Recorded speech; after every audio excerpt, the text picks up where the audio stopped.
Ang ibang tribo ay nangingisda gamit ang batong pangukit. Ang aming tribo ay gumagamit na ng walang habas na pagpatay. Ang ibang tribo ay kakasimula pa lamang sa paggawa ng apoy gamit ang kahoy. Ang aming tribo ay gumagamit na ng likas na yaman. Nagsimula na ang init para sa hotpot at inihaw na karne.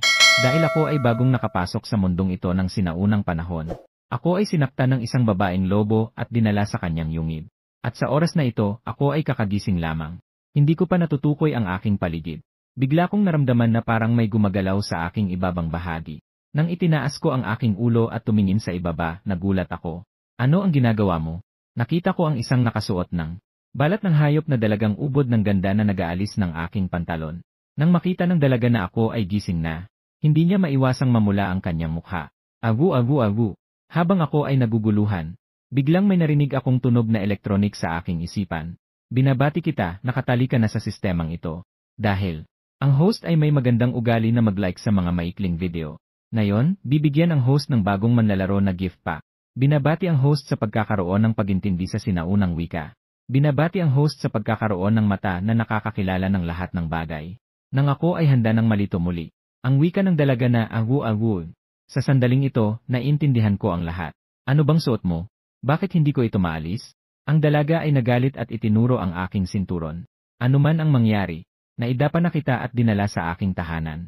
Ngayon, ikaw na ang asawa ni Urala. Tumingin ako nang walang masabi sa magandang dalaga sa aking harapan. Kasunod nito ay isang mensahe sa teksto. Lumitaw sa aking paningin. Pangalan, Urala, lahi, sinaunang tao, katayuan, panahon ng paghahanap ng makakatalik. Panahon ng paghahanap ng makakatalik ng mga Diyos.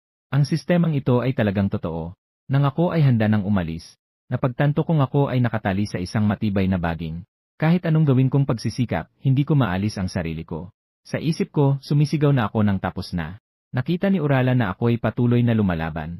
Ngumiti lamang siya ng bahagya at tinanggap ang kapalaran. Kung hindi ko ito maalis, puputulin ko na lang ito. Sabi niya na parang isang babaeng lobo. Karaniwan siyang sumugod sa akin. Nakita kong wala na akong magagawa. Agad akong naghandang tanggapin ang aking kapalaran.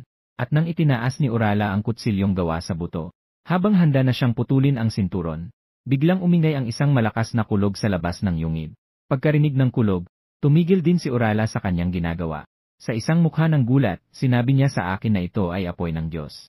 Dumating na ang Diyos. Pagkatapos sabihin niyon, ibinaba niya ang kutsilyo. Kumuha siya ng isang kahoy na pangukit at masiglang tumakbo palabas ng yungib. Habang pinapanood ang eksenang ito, sa aking puso may kaunting kalungkutan pa rin.